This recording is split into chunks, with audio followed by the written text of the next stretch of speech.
The flight attendant's voice cut through the cabin like a blade. "Ma'am, you don't belong here. Please step out of first class." Every head turned, every phone lifted. In seat 2A, Evelyn Mae Carter sat still, her ticket and ID in hand. She had paid for that seat. She had confirmed it weeks earlier. And yet, here she was publicly dismissed, treated like an intruder in the very space she had earned. The whispers began. A few passengers muttered under their breath. Some started recording, already sensing the injustice unfolding. A calm, elegant black woman in her late 60s told she didn't belong while men in golf shirts and tailored suits sat comfortably without question. But Evelyn didn't raise her voice. She didn't argue. She stayed steady, composed, and quietly said, "This is my seat." What no one realized, what would shock an entire nation, was that Evelyn wasn't just a passenger. She was a power that could shake the very airline trying to humiliate her. And within minutes, the system would bend. Where are you listening from tonight? Atlanta, New York, maybe across the ocean. Wherever you are, subscribe to this channel and stay with me, because what happens next will change everything. Ma'am, you'll need to step out of this section. First class is reserved for premium passengers only. The voice rang out sharp, carrying across the narrow cabin. Every head in row 1 and 2 turned. Phones lifted, some subtle, some not. It was the kind of moment that made strangers lean in. The kind of humiliation that spreads before you can even breathe. Evelyn Mae Carter sat upright, her back straight against the plush seat of 2A. 68 years old, silver streaks woven into her carefully braided hair, a simple navy pantsuit on her frame. Nothing flashy, nothing loud. She looked like a grandmother flying to see family, not like someone who had worked her way through 4 decades of boardrooms and built a fortune on patience, precision, and never raising her voice. The flight attendant blocking her path was Karen Whitfield, tall, blonde, immaculate bun pulled tight. She gripped her tablet like a shield. Her tone had that brittle edge people use when they believe they are backed by authority. "Mrs. Carter, is it?" Karen asked, narrowing her eyes. "This section is reserved. I don't see your name on the first-class manifest." Evelyn lifted her boarding pass with steady fingers. Her voice, low and firm, filled only the space between them. Seat 2A, confirmed 3 weeks ago. Paid in full. Karen's smile was the kind that wasn't a smile at all. "Sometimes mistakes happen. Are you sure you booked this yourself?" The sting of condescension landed like a slap, though Evelyn did not flinch. She folded her hands over the leather strap of her handbag and waited. Around her, the whispers began. A younger woman in row 3 nudged her husband. A college student 2 seats back lifted his phone just high enough to record. On the aisle across, a man in a golf shirt shook his head, muttering, "People always trying to sneak in where they don't belong." Evelyn breathed in, once, twice, calm. Her mother's voice echoed in her memory. "Never give them what they expect." "I am not sneaking," she said finally. "I am seated where I belong. Kindly check your system." Karen tapped furiously at the screen, frown deepening. "Our records show you purchased an economy ticket." "That is not correct." Evelyn's tone remained level, but each word landed like a weight. She reached into her bag and retrieved another piece of paper, printed, not digital. "This is my receipt." Karen did not even glance at it. Instead, she leaned closer, lowering her voice, though half the cabin could still hear. "Ma'am, we need to be realistic. First-class passengers are frequent travelers, corporate clients. Sometimes people don't understand the difference." Evelyn let the silence stretch. The insult hung heavy. It wasn't just doubt. It was dismissal. From the front galley, Captain Thomas Braddock, broad-shouldered, uniform pressed within an inch of perfection, stepped forward. "What's the issue here?" Karen gestured at Evelyn as though presenting a problem luggage bag. This passenger insists she's assigned to first class. Manifest shows otherwise. Braddock glanced once at Evelyn. His eyes flickered over her clothes, her age, her skin. His conclusion came too quickly. "Ma'am, we need to get this flight moving. Please take your assigned seat in coach." Phones rose higher now. Someone whispered, "Is this really happening?" Another voice muttered, "Same story, different day." Evelyn placed her boarding pass, her ID, and her printed receipt neatly on the tray table. "Everything you require is here. I will not move until you verify properly." The captain's jaw tightened. "Security can assist you if necessary." The elderly man in seat 1B leaned over, voice dripping with false concern. "Sweetheart, maybe you should just go to the back. No need to make a fuss." Evelyn turned her head slowly. Her eyes, dark, unwavering, met his. "Sir, dignity is not a fuss." That was when the recording began in earnest. Screens glowed up and down the cabin. The tension had turned public. Karen pressed her tablet again, then muttered to the captain, "She's refusing." Captain Braddock's hand touched his radio. "Ground control. Prepare security at gate C23. Evelyn did not raise her voice. She reached into her bag once more, this time drawing out a slim silver phone. The device buzzed with a message as if on cue. She read it, expression unchanged. Then she spoke quietly, but the entire row heard. "Tell them to hold the board meeting. I'll address it in person." A ripple of confusion passed through the nearest passengers. Board meeting? Who was she talking to? She ended the call in under 20 seconds and folded her hands again, calm, stillness like stone. The murmurs grew louder. "Board meeting?" The college student whispered. "What board?" Karen stiffened. "Mrs. Carter, please comply. You're holding up departure." Evelyn's gaze swept slowly over the rows of watching faces, then back to Karen and Captain Braddock. Her voice carried with quiet finality. "You believe I don't belong here, but in 10 minutes, you will understand exactly who does." Phones caught every word, every syllable cut clean through the cabin air. And though she sat motionless in her seat, Evelyn Mae Carter had shifted the room. Something larger than a boarding dispute had just begun. The aisle of the plane had become a stage. Evelyn Mae Carter sat unmoved in seat 2A, her boarding pass and ID resting neatly on the tray table.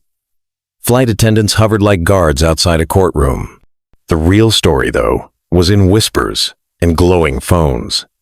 Row 4, a teenager in a red hoodie, whispered into his phone. She said something about a board meeting. Who even talks like that on a plane? His livestream comments flew by. "Grandma's a boss. This is giving scandal. Somebody tag the news." Across the aisle, a woman in her 50s leaned toward her husband. "She's so calm. If that were me, I'd be shaking." "Calm or not, she's not in the right seat," he muttered, though his eyes lingered on Evelyn's papers. They looked official. Karen Whitfield whispered urgently to Captain Braddock, "We need her out before this escalates. People are recording. Let security handle it," he muttered. "Last thing we need is a scene." The word scene was ironic, because that's exactly what was unfolding. In row 3, Dr. Lorraine Hughes, a retired professor, tilted her phone for a better angle. "I want this documented," she murmured. "Every second of it." Evelyn stayed still, gaze on the window where late afternoon light cut across her lap. She adjusted her blazer cuff. Her phone buzzed. She checked a message, slid it back into her bag. But a nearby passenger glimpsed the screen. Conference call initiated. Atlantic Investment Division online. The whisper spread faster than the captain's radio. "Investment Division? Did you see that? Who is she?" Karen bent close, voice low. "Mrs. Carter, people like you cause delays that affect hundreds. If you would just move." Evelyn turned slowly. Her reply was measured, almost gentle. "People like me? Which people are those?" Karen flushed. Phones caught every word. A businessman in 1C muttered, "That's not going to sound good online." Outside the door, the supervisor arrived. Marlene Ortiz, efficient, radio clip to her belt, pushed past the curtain. What's happening? Karen exhaled. Passenger refuses to move from first class. Manifest, says coach. Marlene turned to Evelyn. Ma'am, may I see your documents? Evelyn slid them forward. Boarding pass, ID, receipt, all aligned with precision. Marlene checked, frown deepening. She scanned her device. A pause, then another. This says first class, Marlene admitted. Karen jumped in. That can't be right. The manifest, but passengers heard the words. It says first class. The whisper spread like fire on dry grass. A college student whispered to his phone. Breaking update. Supervisor confirms her ticket is first class. This story is wild. The pressure shifted. Authority cracked. Braddock scowled. Manifest error, maybe. Still, her behavior is disruptive. But the crowd wasn't buying it. Cameras angled closer. A man in row 5 spoke loudly. She hasn't raised her voice once. You're the ones causing the disruption. Evelyn's phone buzzed again. She silenced it, but a nearby passenger caught a line. Awaiting your directive, Madam Chair. His eyes widened. Madam Chair. Chair of what? The whisper carried. Chair. Board chair. Something big. Karen was rattled now, her poise cracked. She's playing games. Pretending. But Marlene recognized real composure. This woman wasn't bluffing. She was waiting. Evelyn looked at her directly, voice steady. You've seen my documents. You know I belong here. Now the question is, will you do what is right, or what is easy? The supervisor hesitated. Her radio crackled. Ortiz, copy. Resolution needed at gate C23. Delay now 25 minutes. Passengers shifted, restless, but no one blamed Evelyn. They knew what they were watching. An older black woman told she didn't belong, even with proof in her hands. Dr. Hughes spoke from row 3, voice cutting through the murmurs. She belongs here. You've seen it. We've all seen it. The question is whether you'll admit it on record. Every camera swung from Evelyn to Marlene, catching her hesitation. The captain's radio squawked. Ground control. Prepare to escort passenger. Evelyn's phone vibrated again. This time, she answered, her voice low, deliberate. Yes, I'm aware. Tell them to proceed without me for now. I'll join once this is resolved. A pause. Yes. Full authority remains with me. She ended the call. The hush that followed was louder than any announcement. Full authority. Who was she? A passenger whispered the question aloud. Then another. Then another. The words filled the air. Who is she? Who is she? Karen's confidence cracked into open fear. Everyone knew this wasn't ordinary anymore. Evelyn folded her hands, calm, unshaken. We will not delay much longer, she said softly, though every microphone caught it. But the truth always takes a few minutes longer than a lie. The whispers became a chorus, speculation buzzing like electricity. Signals were clear. This was no ordinary passenger. Something larger was about to break open. The cabin lights dimmed slightly as the aircraft system cycled. Outside, the tarmac shimmered in late afternoon heat. Inside, the air felt charged, heavy, with a kind of anticipation no one could name. Evelyn Mae Carter sat still in her seat, hands resting neatly on her lap. The tray table in front of her bore the same silent testimony. Boarding pass, ID, printed receipt, evidence, ignored. Around her, passengers whispered like a rising tide. Phones glowed. The rumor of Madam Chair had already slipped into a dozen live stream captions. Captain Thomas Braddock shifted impatiently near the galley. "Security is on the way," he said to no one in particular, his voice loud enough to remind everyone who thought he was in charge. Karen Whitfield stood rigid by the aisle, arms crossed over her pressed uniform. But her eyes betrayed uncertainty. She'd expected resistance, not revelation. She could feel the authority leaking out of her hands each time a phone camera tilted her way. Then, Evelyn's phone rang. Not a buzz this time, a full ring, sharp against the hush of the cabin. Every head turned. Evelyn lifted the phone slowly, as if considering whether to answer in front of an audience. She pressed the button and spoke in that same even tone. "Yes." The entire cabin seemed to lean forward. On the other end, a voice carried just loud enough for those closest to hear. "Madam Chair, the board is assembled. We need your directive." Evelyn's eyes flickered toward the captain, then to Karen, then down the rows of watching faces. "Hold them steady," she said. "Tell them I'll join within the hour." Passengers gasped. A woman in row 5 clutched her husband's arm. Did she just say the board? The teenager in the red hoodie whispered into his live stream, "Y'all, this woman is literally running a board meeting while being kicked off a plane." His chat exploded. "She's a CEO? This is history. Stay live. Don't you dare cut the stream." Karen's mouth opened, then closed again. Braddock's expression shifted from irritation to unease. Marlene Ortiz, the ground supervisor, cleared her throat. "Mrs. Carter, who exactly were you speaking with?" Evelyn returned the phone to her bag with deliberate calm. "My directors." They convened early. She folded her hands again. Business doesn't wait for prejudice to sort itself out. The words landed like a stone in a still pond.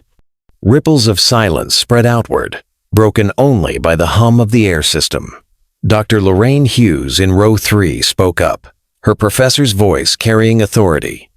"I think you all heard what we heard. This woman isn't just any passenger, and you're about to make a very big mistake," Braddock bristled. "With respect, ma'am, this is none of your concern. Crew authority is final. But authority, once doubted, never sounds the same." Another passenger, a businessman in 1C, pulled out his phone and typed furiously. Within seconds, he muttered, "Oh my God." He looked up, wide-eyed. "She's on the Carter Benevolence Group's board. They manage billions." The words traveled faster than he could repeat them. Billion. Board. Carter Benevolence. Karen's cheeks flushed crimson. That doesn't change the fact that she's disrupting the flight. Evelyn finally shifted, placing her palms on the armrests.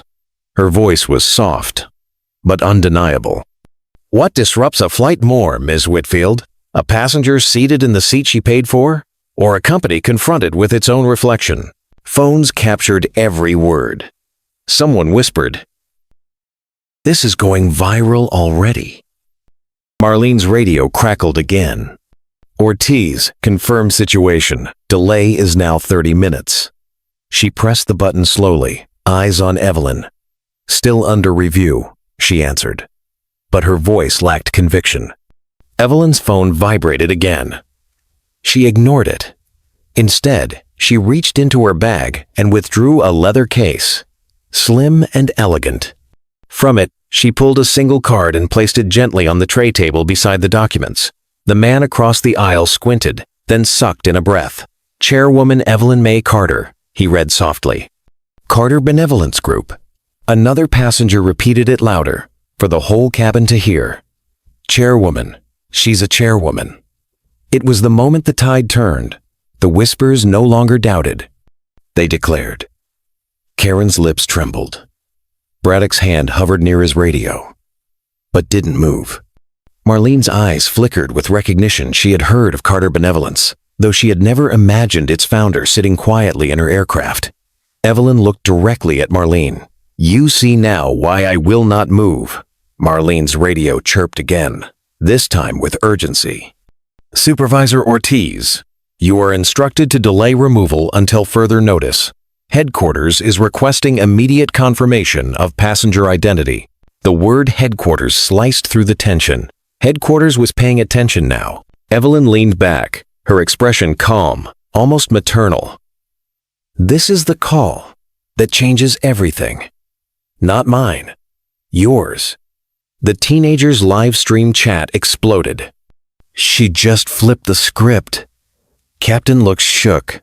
Mark my words, this will hit the news tonight. Passengers who had been silent now spoke openly. She deserves an apology. This is shameful. If she's telling the truth, the airline is in serious trouble. For the first time, Braddock looked uncertain. His authority no longer filled the space.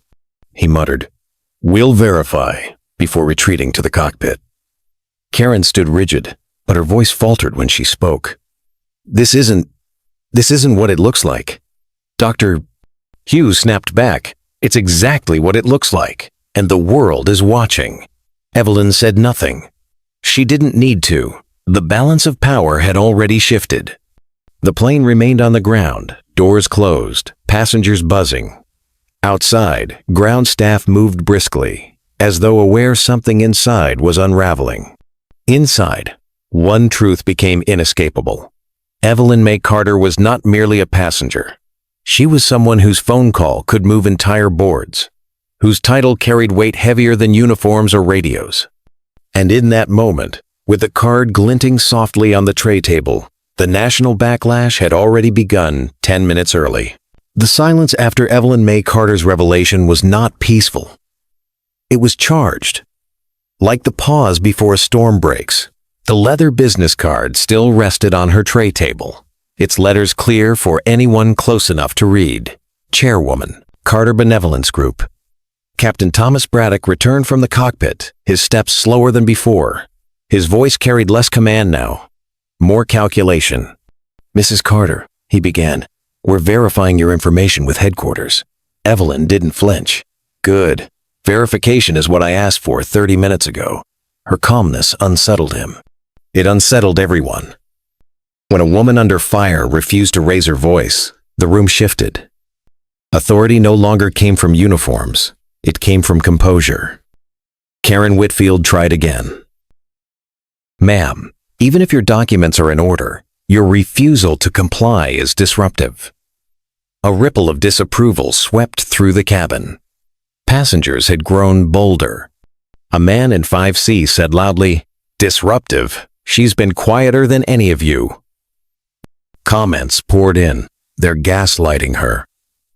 The captain looks nervous now. History. Unfolding live. Evelyn leaned forward, hands folded neatly. Disruption comes from misuse of power. "You asked me to surrender what I purchased, without evidence. That is disruption of truth. And truth, Captain, is what your system claims to serve." Braddock stiffened. The word system echoed louder than she spoke it. Passengers heard it as indictment, as warning. Ground Supervisor Marlene Ortiz stood straighter, tablet in hand. "Headquarters has requested a full upload of the manifest records and seat assignments." "Then upload them," Evelyn said. Her voice was patient, almost instructional, as though she were training them instead of fighting them. Karen muttered, "We don't answer to you," but she did not sound convinced. Evelyn's phone buzzed once more. She checked it briefly, then placed it face down. "They're already watching," she said softly. The passengers caught it. So did Marlene. The phrase hit like a dropped stone. "They're already watching." It didn't sound like a threat. It sounded like a fact. Dr. Lorraine Hughes leaned forward in row 3. "Who's watching, Mrs. Carter?" Evelyn met her gaze, then let her eyes sweep the entire cabin. Every system has a mirror. You may ignore a passenger. You cannot ignore accountability when it stares back. Marlene's radio crackled. "Supervisor Ortiz, confirm status of passenger Carter. Senior management requests her file." Her file. The words twisted through the air. No one asked for a passenger's file unless the stakes had risen beyond a seating dispute. Karen blanched. Braddock muttered, "They're pulling her record." Evelyn corrected him gently. "Not just mine. Yours. All of yours." For the first time, the crew's faces betrayed fear. The passengers saw it, and the balance shifted again. Evelyn smoothed the cuff of her blazer. "This isn't about a seat. It's about whether your systems honor the dignity they promise, or whether appearances decide truth." The businessman in 1C whispered, "She's not here to argue. She's here to trigger something bigger." And the truth of it settled like a verdict. Evelyn Mae Carter hadn't boarded the plane to win a seat. She had boarded to test a system, to show the world whether it would bend toward justice or break in public. Outside, the aircraft remained grounded. Inside, the stakes had risen beyond tickets and boarding passes. Systems were in motion now, and no one in uniform seemed certain whose orders they would follow next. The hum of the engines did nothing to mask the tension in the cabin. Every passenger could feel it, like sitting inside a courtroom where the verdict hadn't yet been read. Evelyn Mae Carter remained composed in seat 2A, her documents and business card still in plain view. Supervisor Marlene Ortiz's tablet pinged with updates. She frowned, scrolling. "Headquarters is flagging anomalies," she said, mostly to herself, but loud enough for half the cabin to hear. "Seat assignments don't match the original purchase records," a passenger in row 6 called out. Then she was right. Marlene hesitated. "It looks complicated." Complicated was an admission, and it was enough. Phone zoomed in, recording her expression as doubt carved itself into her features. Karen Whitfield tried to recover the crew's authority. "Errors happen all the time. That doesn't mean..." But the businessman in 1C interrupted, his phone glowing with search results. "Carter Benevolence Group manages $8 billion in assets. $8 billion. You've been arguing with someone who could buy this entire aircraft 100 times over." A gasp rippled through the rows. "Dr. Come on." Lorraine Hughes raised her chin. "That explains the board calls." Karen's face drained of color. She whispered to Captain Braddock, "This is getting out of control." Braddock muttered back, "It's already out of control." He hadn't touched his radio in 5 minutes. Authority felt useless now. Marlene's tablet buzzed again. She read aloud without meaning to. "Directive from senior management, verify Carter's status as key shareholder." The words froze the cabin. Shareholder. That wasn't passenger language. That was ownership language. Someone whispered it into a phone. Key. Shareholder. The whisper became a chorus. Evelyn finally moved. She reached for her handbag, drawing out a slim leather folder. Her movements were unhurried, deliberate. She opened it, sliding a document onto the tray. Since the system has trouble recalling its own obligations, perhaps a reminder is in order. Marlene's eyes widened as she scanned the page. A certificate of investment, embossed and signed. Karen leaned in. "What is that?" Marlene swallowed. "It's an ownership record." The words landed like thunder. Passengers erupted gasps, exclamations, whispered curses. Dr. Hughes spoke louder, voice sharp. "So not only does she belong in this seat, she partly owns the airline, putting her out of it." Cameras caught every syllable. The teenager in the red hoodie narrated into his live stream. "Breaking news, y'all. She's not just a passenger. She's an investor. A big one." Karen's composure collapsed. This doesn't change procedure." But her voice shook. Everyone heard it. Evelyn's reply was quiet but merciless. "Procedure without justice is theater. And this theater is being streamed live to thousands." Marlene's radio cracked again. "Ortiz, confirm Carter's cooperation. Board of Directors requesting immediate liaison. Board of Directors." The words confirmed everything. Braddock finally exhaled, shoulders slumping. "We're no longer in command here," he muttered. Evelyn folded the folder closed. and looked calmly at Marlene. "You have a decision to make. Do you treat me as a disruption, or as a partner your company answers to?" Marlene hesitated, tablet trembling slightly in her hands. She had worked for the airline 12 years. Never had she faced a moment where passengers, crew, and headquarters all watched her choice at once. The passengers filled the silence. "She deserves respect. This isn't a mistake, it's discrimination. Make it right." Phones documented every angle. The story was already bigger than Gate C-23. Evelyn let the noise build, then spoke again, her voice carrying like a bell.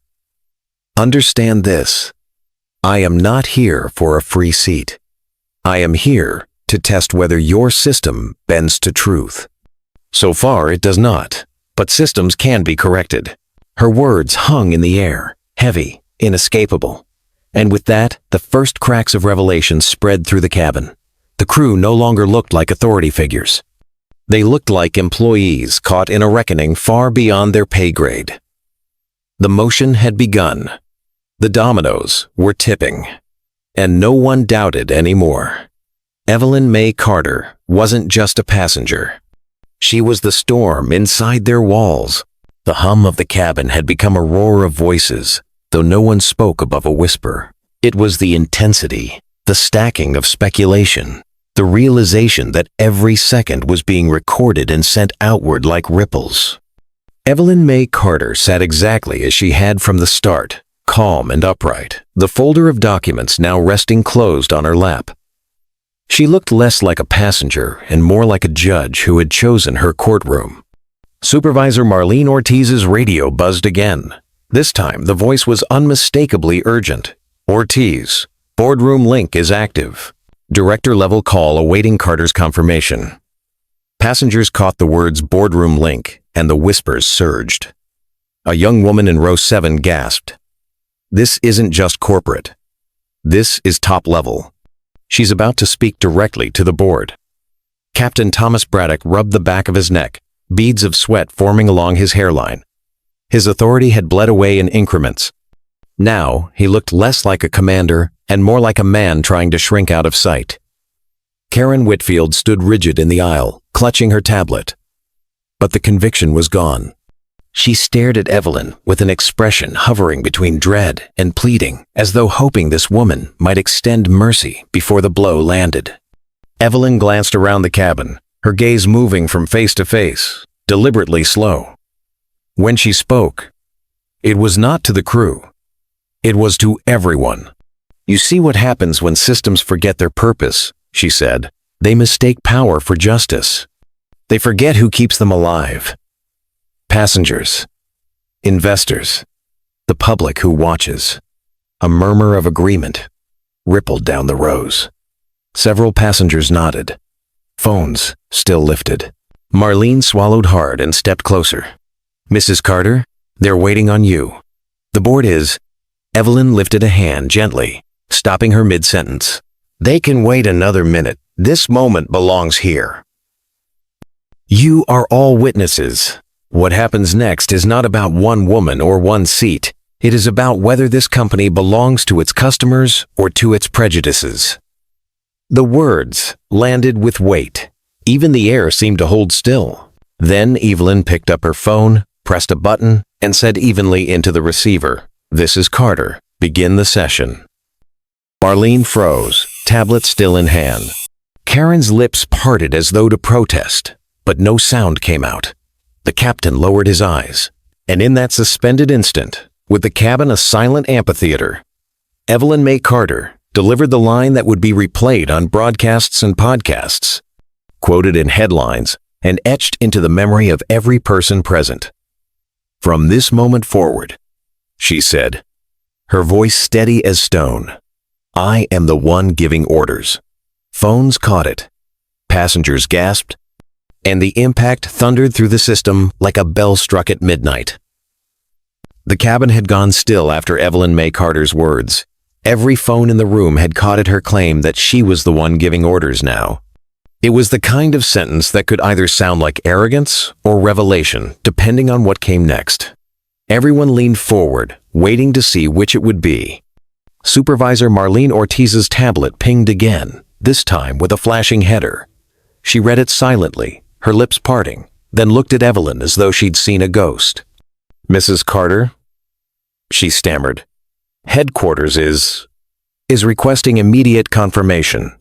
They've asked if you have—" Evelyn reached calmly into her leather folder.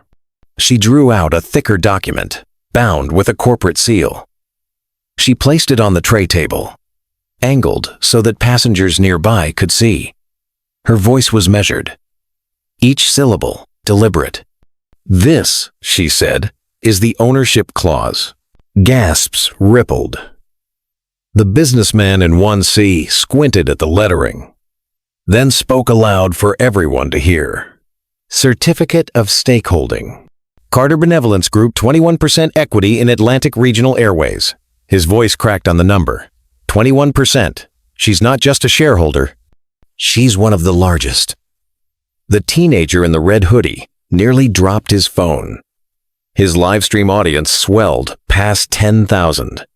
Comments flew across his screen. "She owns part of the airline.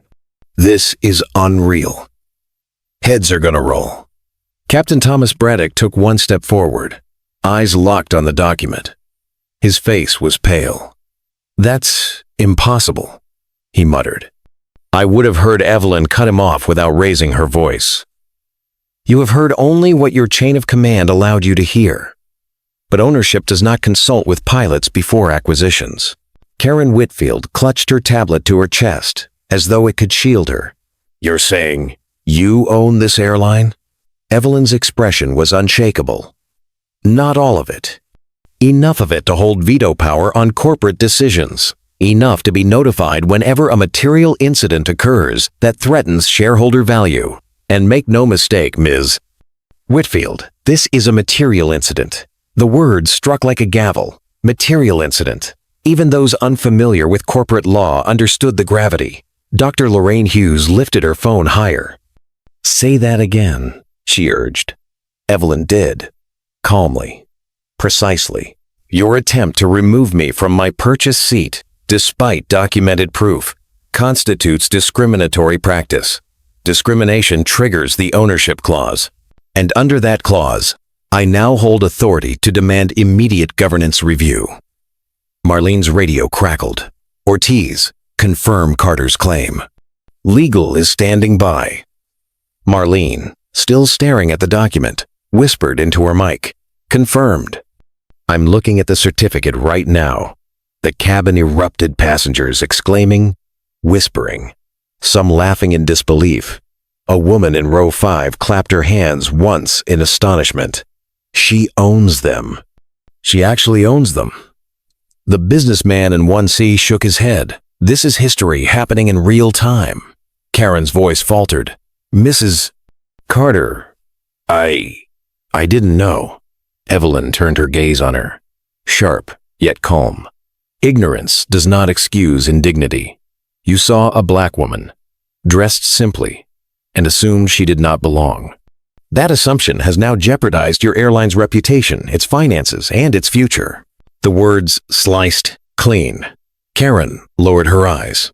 Captain Braddock tried one last time. "Look, we can resolve this quietly. We'll reseat you, offer compensation." Evelyn raised a hand, silencing him. "Quiet resolutions serve the guilty, not the just.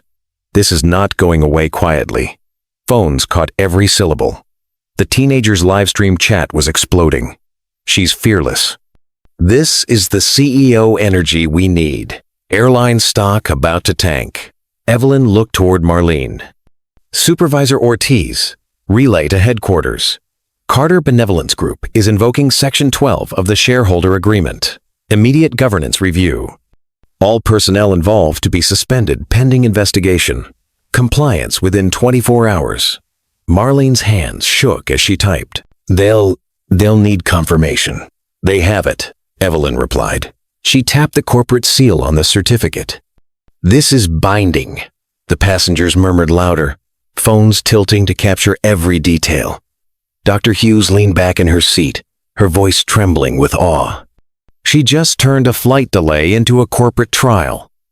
Outside, the departure board already showed delayed 47 minutes. Inside, the air felt like the chamber of a verdict. Evelyn folded her hands again, her eyes sweeping across the cabin.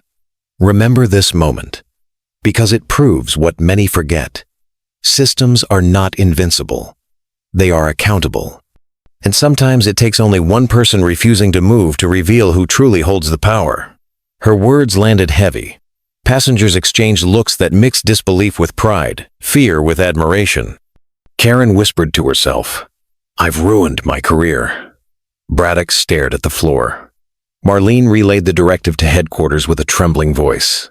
And Evelyn, calm as stone, sat back in her seat. She had declared ownership. She had invoked the clause.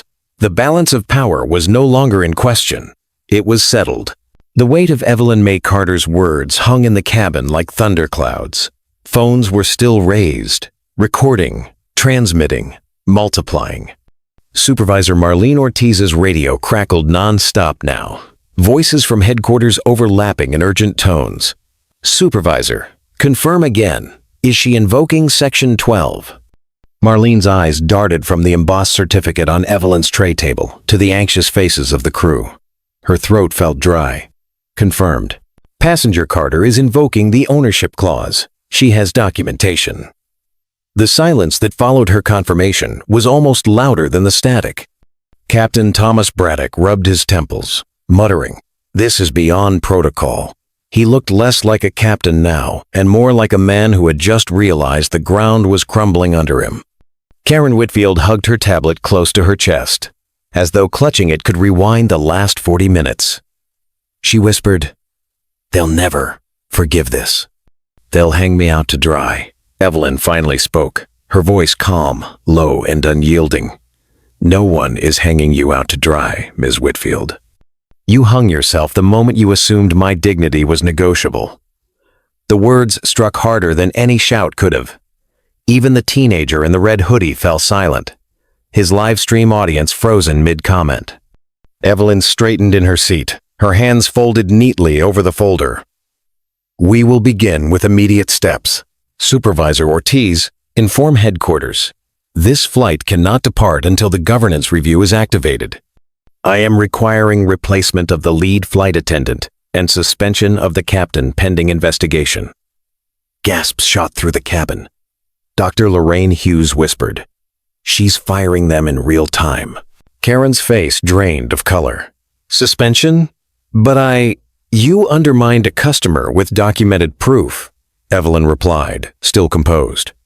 "And Captain Braddock, you escalated without verification. Leadership carries consequence." Braddock's jaw clenched. He opened his mouth to protest, but closed it again when he saw every camera lens pointed at him. Marlene's fingers trembled as she typed into her device. "Headquarters acknowledges your authority as shareholder. They're asking what specific corrective measures you want implemented in the next 72 hours. The passengers gasped again. Headquarters was listening. Not only listening, they were complying. Evelyn leaned back slightly, her gaze sweeping the cabin like a teacher addressing a classroom. Within 24 hours, termination notices to personnel, found responsible. Within 48, training modules replaced with bias recognition programs. Within 72, an anonymous reporting system live and monitored by a third party. And executive bonuses tied to diversity and inclusion metrics, starting this quarter. Her tone was measured, but each line felt like a hammer blow. Karen's lips trembled. Braddock's eyes narrowed in disbelief. But the crowd erupted. A smattering of applause broke the hush, quickly growing until it filled the cabin. Even those who had started silent now clapped, some with tears in their eyes. The businessman in 1C muttered in awe, "She's rewriting airline policy at 35,000 feet before we've even taken off." Evelyn lifted her phone again, pressed a button, and spoke. "This is Carter. Headquarters has been notified of the required measures. Confirm recording." Marlene's tablet pinged. She swallowed hard. Confirmed. Legal has logged your directives. Implementation begins immediately. Evelyn's voice softened, carrying calm authority. Then we are finished here. Let the passengers travel in peace. Phones lowered, though reluctantly. The sense of awe remained thick in the air. A grandmotherly figure, dressed in a simple blazer, had just reset an entire corporation from a single seat. Karen's hands shook as she slid back toward the galley. Braddock looked away, defeated, and Evelyn, serene as stone, returned her gaze to the window as if she had only asked for water, not rewritten history. The system had been forced into reset, and the world had witnessed it. At headquarters, the video feeds flickered across a wall of screens. What had begun as a passenger dispute was now an unfolding corporate crisis. Directors filled the conference room, ties loosened, brows damp. The name Evelyn Mae Carter glowed at the top of every agenda slide. "Emergency session is now in order," announced Douglas Finch, interim governance lead. His voice was tight, clipped. "We have a shareholder invoking Section 12. This is unprecedented." The legal chief, Janice Holloway, pushed her glasses up her nose. "Her documentation is valid. 21% equity. She's within her rights. If we mishandle this, we're exposed to litigation, shareholder revolt, and regulatory penalties." The COO snapped. "And don't forget the public." Streams from that plane are already viral. Cable news has it on loop.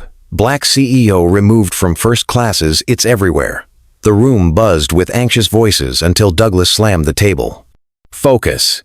We need reforms fast."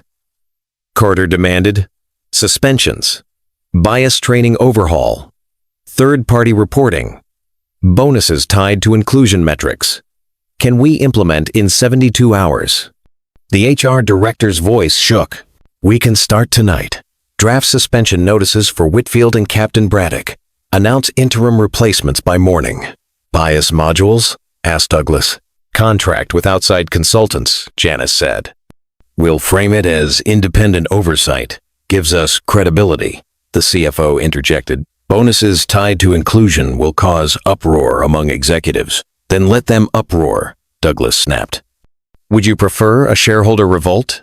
Carter can rally others. She's respected. She's feared. If she calls for a vote, half of us are out." Silence fell. Everyone knew it was true. A younger board member whispered, "She's already reset the narrative. If we resist, we look guilty. If we comply, we might salvage reputation." Janice nodded. "And this isn't just compliance. This is survival." Douglas leaned forward, eyes blazing with urgency. "Then it's settled. Announce suspensions within the hour. Public statement drafted before sunrise. Every change logged and timestamped. We are in reform mode now." The room exhaled, as though they had all been holding breath. But the atmosphere remained tight, electric. They weren't acting out of virtue. They were acting out of fear. On the big screen, a still image froze. Evelyn in seat 2A, calm, composed, documents laid out before her like evidence in a trial. Douglas pointed at the image. "That's the face of accountability. Every decision we make from this point forward, assume she's watching." And in a way, she was. By the next morning, the headlines had spread like wildfire.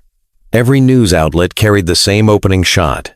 Evelyn Mae Carter seated in 2A, eyes calm, papers arrayed before her like evidence. The caption varied only slightly from channel to channel. "Black CEO removed from first class sparks corporate overhaul," but the meaning was the same. Clips from passengers' live streams rolled across TV screens. The line was replayed again and again. "From this moment forward, I am the one giving orders." Commentators dissected it, ministers quoted it in sermons, and strangers shared it in group chats as if it were scripture. In Atlanta, morning commuters whispered about it at bus stops. In Detroit, a grandmother at her kitchen table smiled through tears as she told her granddaughter, "That woman stood up for all of us." In Chicago, a group of flight attendants from a different airline gathered in a break room, shaking their heads and murmuring, She did what we've all wanted someone to do. At Carter Benevolence's offices, phones rang non-stop. Nonprofit leaders called to pledge support. Community organizers asked for grants to push similar accountability in housing, policing, banking. If she can make an airline bend, one activist said on a podcast, why can't we make City Hall bend too? Other corporations felt the tremors. A shipping company quietly announced an independent audit of its hiring practices. A retail chain launched a customer dignity task force. Even a hospital board in Baltimore cited the Carter precedent when they suspended an administrator accused of bias. Social media swelled with stories. An elderly black man posted a video about being denied service at a hotel decades earlier. Back then, nobody cared, he said. Now they can't ignore us. The video crossed 1 million views in hours. Inside Atlantic Regional Airways, the dominoes fell faster. Suspension notices went public. Training contracts were signed with outside experts. Anonymous reporting systems went live. Executives grumbled privately, but publicly they lined up behind the reforms. No one wanted to be the next headline. And Evelyn? She remained silent. No press conferences, no interviews. Her silence only amplified the myth. Commentators called it strategy. Admirers called it grace. Her stillness became a force in itself. Dr. Lorraine Hughes, who had filmed from row 3, appeared on national television. I witnessed it with my own eyes, she said. She didn't raise her voice once, but the system shook. That's what true power looks like. The ripple spread outward, not as noise, but as momentum. Boardrooms, classrooms, pulpits, barbershops, all carried the story. Evelyn Mae Carter had not just forced an airline to reform. She had reminded a nation that dignity, once claimed, could set off waves no system was built to contain. Months later, the story of Evelyn Mae Carter no longer belonged to a single airline or a single flight. It had become a parable, retold in classrooms, in church basements, on front porches where elders swapped stories about survival and dignity. In Atlanta, a mural stretched across the brick wall of a community center. Evelyn seated calmly in 2A, eyes forward, papers on her lap. Beneath her image were painted the words, "Dignity is not negotiable." At Carter Benevolence Group, the boardroom had grown busier than ever. Applications for grants poured in from grassroots leaders inspired by her stand. Housing advocates, teachers' unions, healthcare workers, all citing her moment as the spark that gave them courage to demand fairness in their own battles. The airline itself had changed in ways few thought possible. Anonymous reporting lines pulsed with activity, forcing managers to confront long-buried complaints. Annual bonuses shifted to include equity scores. At first, executives sneered. Then they realized compliance was survival. Share prices stabilized, even rose, as public trust returned. Investors called it the Carter effect. Evelyn never basked in the praise. She returned to her quiet routines, morning walks, mentoring young entrepreneurs, visiting her granddaughter's school to talk about integrity. But wherever she went, people recognized her. At a grocery store checkout, a cashier whispered, "You gave me courage." At a church picnic, an older man clasped her hands and said, "You reminded us we're still seen." Her daughter, Nadia Carter Brooks, often stood beside her now. She told reporters, "My mother didn't just win a seat, she built a standard. She taught us that systems don't change by accident. They change because someone demands it and refuses to move." The final testament came not from boardrooms or broadcasts, but from Evelyn herself, standing in front of that mural one autumn afternoon. The crowd hushed as she spoke. "I never set out to be a symbol. I only asked to be treated with the dignity I paid for. But sometimes, one person's refusal becomes a door for many. Walk through it. Build more doors. Make sure no one is ever asked again to prove where they belong." Applause rose, steady and thunderous. Evelyn smiled, small and serene. She had never needed the spotlight. She had needed the system to bend, and it had. Her legacy was secure, not in the ink of legal clauses or corporate press releases, but in the hearts of those who now believed change was possible. And that was more lasting than any seat on any plane. Thank you for staying with me until the very end of Evelyn Mae Carter's journey. What began as a single moment of humiliation on a plane became something so much bigger, a moment of reckoning that forced a powerful system to change. For me, this story is not just about an airline or a corporate clause. It's about dignity. It's about how one woman, calm and unshaken, reminded us that our worth is never up for debate. She didn't shout. She didn't plead. She simply refused to be moved.